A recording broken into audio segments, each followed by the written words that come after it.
The Old Man's Irish Pub is open. Welcome. Tonight, got another guest. He's becoming a regular. Tyler's over here. And Tyler brought up at one point that I thought this was supposed to be an Irish pub. And I say, yeah, it is. We drink all the Irish whiskey. And he says, where's the Guinness? Okay, he called me on it. So tonight, we're going to have a pint of Guinness and some Jameson. And for anybody that might be questioning, this is kind of the number one Irish pub drinks, I guess, as far as my research found out. Guinness is the largest selling Irish beer in the world. And naturally it's the number one Irish beer in Ireland. I think from there, then there's kind of an argument about Beamish and Murphy's and some other ones there. But as far as my research, you're more likely going to find a Guinness if you go into an Irish pub in Ireland. So I'm not in Ireland, but I'm going to try to be as authentic as I can here. So yeah. For Tyler, we have a pint of Guinness. Yep, and that's what I wanted. Now the other one is Jameson. Jameson's the largest selling Irish whiskey in the world, and therefore it's the largest selling whiskey in Ireland. And again, my research says that it's the number one whiskey in the pubs in Ireland. I'm going to be honest with you, I was over there and I spent some time in some pubs over there. I did have some Guinness, and I had a Murphy's, I had a Beamish, I had a Smithwick's, I had a few different beers, but I never had a Jameson when I was in a pub over there. That's simply stated as I can get Jameson here all the time. the stuff that they have in the pubs in Ireland, I couldn't get, so I wanted to have those ones that I can't get here, and I wanted to see what I like. So, and I'm very happy I did, because there's some lovely whiskeys over there in the pub. A few that was so good to me that when I got home, it's like, okay, I got to get some of that over here and put in my pub. So they did. Some of them Tyler's enjoyed. Some of them was like, Tyler, no. I'll pass on that one. But well, I'm gonna have a drink of this one here. I don't know how that looks to you true Irishmen, but I did my best there. Hopefully it's right. Sasha.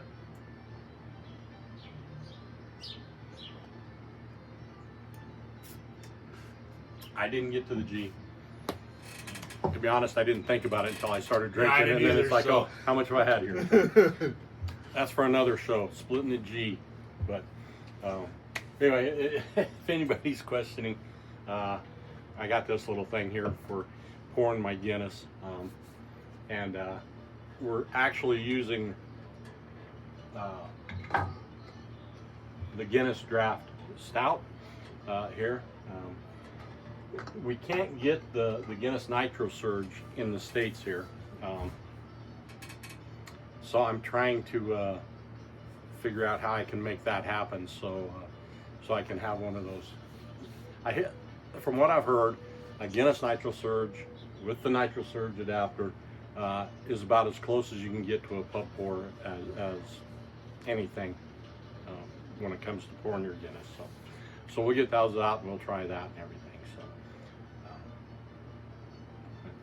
So you got anything to add or question? No, it's actually probably when I had my Guinness when I was younger, that was the first dark beer I ever really had. I mean, but at that time, it was either your domestic beers or that's about all we had, around here anyway. Yeah. There was no microbrews or anything at that time, so if you wanted anything dark or anything that more flavor than what you can get domestically, that's where you went. So that's kind of what I grew up drinking, really, because surprisingly, I had a few Guinness back in the day, and I wasn't a big fan. I liked the American beers and everything, but then I quit drinking beer. I quit drinking altogether, and then when I started back up, the American beer just didn't taste good to me. So that's when I started drinking some whiskey, and then moving into the Irish whiskey, it's like, well, okay, everybody talks about a Guinness and an Irish whiskey and everything. So, all right, I didn't really care for it when I was younger, but I had it, and now, pretty much the Guinness, and Murphy, Smittix, you know, that's and Guinness. That's pretty much what I've been drinking ever since. Those are my 3 go-tos most of the time too. So. Yeah. And we're gonna at some point here. I don't know that we'll do it on a video, but at some point Tyler's gonna get a try of Beamish, which I'm assuming you've never had. Nope, so, haven't had that one. Yeah, I think the Beamish lords or whatever are going to find a way to get me a Beamish so we can try a Beamish over here. And who knows, maybe we'll try that. Maybe we'll do a beer comparison. Yeah. You know, do a Beamish, a Smittix, Murphy's, and a Guinness all in one shot. Then we can stumble home.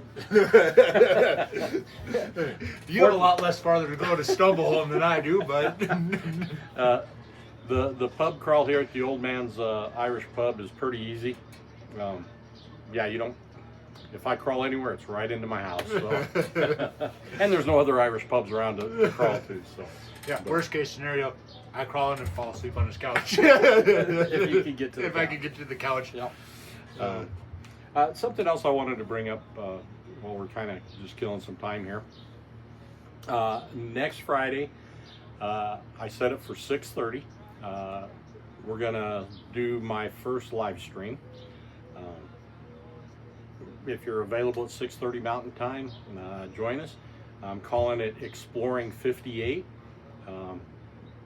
And no, I'm not going to explain what that means. You can take a guess, or you can join us next week and see what that is. But Tyler said he's definitely going to be here. Yep. He said he was going to quit his job if he couldn't get here. So. Yep. That's what I told the boss. So. He knows what 58 is. And if he's willing to quit his job to explore 58, that tells you it's got to be something pretty special. So, but yeah, we're going to do that at 6:30. I don't know how long we'll go. I guess it depends on how we're feeling and everything, and how everything's going there. But we'll try to not keep it an all-night live unless we have a bunch of viewers that are on and just popping us with questions and just really getting interactive with us, which that would be great. I'd really like to see as many online viewers, live viewers with us as we can get. Like I said, we've got some special stuff that we're going to be looking at. 58. It's going to be pretty special. So 6:30 next Friday. Come join us if you can. I think we can have a lot of fun there. So. I'm looking forward to it. So. Oh, I am too. I mean, It'll be fun. Yeah. Hopefully we get the same weather.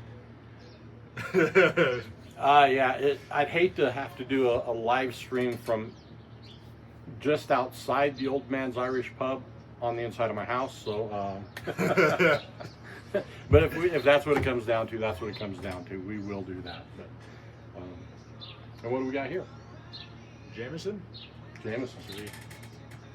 I think everyone's probably had a sip of Jameson. I don't know of Jameson. Yeah, I don't know that anybody's had any Jameson.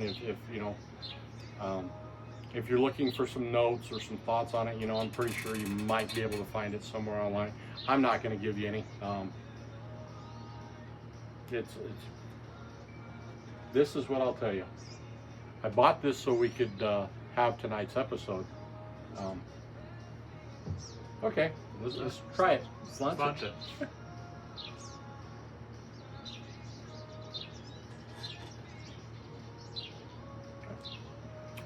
Still a good whiskey. It's a good whiskey. It's not. It's better than bourbon. But yeah, it's. I mean, Still it's nice a whiskey. It's. I don't doubt or downplay it for being the number one selling Irish whiskey. In fact, Jameson actually saved Irish whiskey in a roundabout way. And there's a gentleman that I know that he actually takes it a little bit step farther, and he says one of the only reasons that we have Irish whiskey in the world today is due to Cork. Cork being the county where Jameson's from. It's Irish Distillers down in Middleton, part of the Middleton Distillery. And just a real quick, back in the day, the Irish whiskey was having some real difficulties. Some great minds got together. They decided to consolidate all the whiskey brands into one facility to kind of cut down costs and whatnot. And like I said, they were really struggling to do anything. The number one selling whiskey at the time and the number one export was Jameson whiskey. And they decided to come together, and they put most of their marketing behind Jameson and their exports behind Jameson. And that's what kept the Irish whiskey name out there on everybody's tongue and everybody's bars and liquor stores. So, I mean, had they not done that, maybe they would have put a Powers out there or something like that, and maybe it would have been the same thing. But who knows, Jameson has been the big dog in the Irish whiskey community for a long, long time. In fact, going way back to the Prohibition and stuff, it was the number one whiskey going in. Prohibition set out, and that wasn't coming over here. Well, a lot of the moonshiners and all that kind of stuff, because of the love of Irish whiskey and the love of Jameson, they were going out there and saying, "Hey, I got some Jameson over here. I'll sell you." And they were selling their moonshine, their trash whiskey, pretending it's Jameson, and people's drinking this rock gut stuff and going blind and maybe killing people and everything else, and people's like, yeah, that Jameson stinks. And that's one of the reasons why when Prohibition came over, it was not just a huge jump back to Irish whiskey where it was before Prohibition. It was, people were a little leery about, okay, is this the real Jameson, or with the stuff I got during Prohibition, was that the real Jameson? And Jameson's not that good. So, but I mean, they kept it there, and it was there, and like I said, even today, even though there's some really big names out there and some really great brands, and a lot of availability of different stuff out there, Jameson still stands out as the number one seller and the number one export into the States and the world. So, and like I said, it's not a bad whiskey at all. So, but anyway, I think I'm done rambling. You got good. anything? One thing I will say, I was told that it seems like I only get like one drink per episode. I must not really enjoy what I'm doing and enjoy the drink. So for that person, I'm going to have another drink. And I promise he does enjoy his whiskey, because I'm over here enough with him, or we're chatting online together, and we all enjoy our whiskey when we're online. So it's not just a one drink and dump it. No, I know Rich way too well. So in fact, you can probably tell I enjoy some whiskey. But anyway, thanks for joining. Like I said, don't forget us again on next Friday at 6:30 Mountain Time. Join us for a live.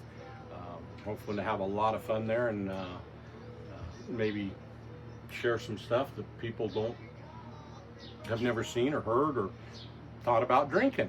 Who knows? But I'm looking for it to be a lot of fun. So anyway, it's like I say, it's your whiskey. Drink it your way, and hope to see you next week. Have a good one. Sláinte. Sláinte.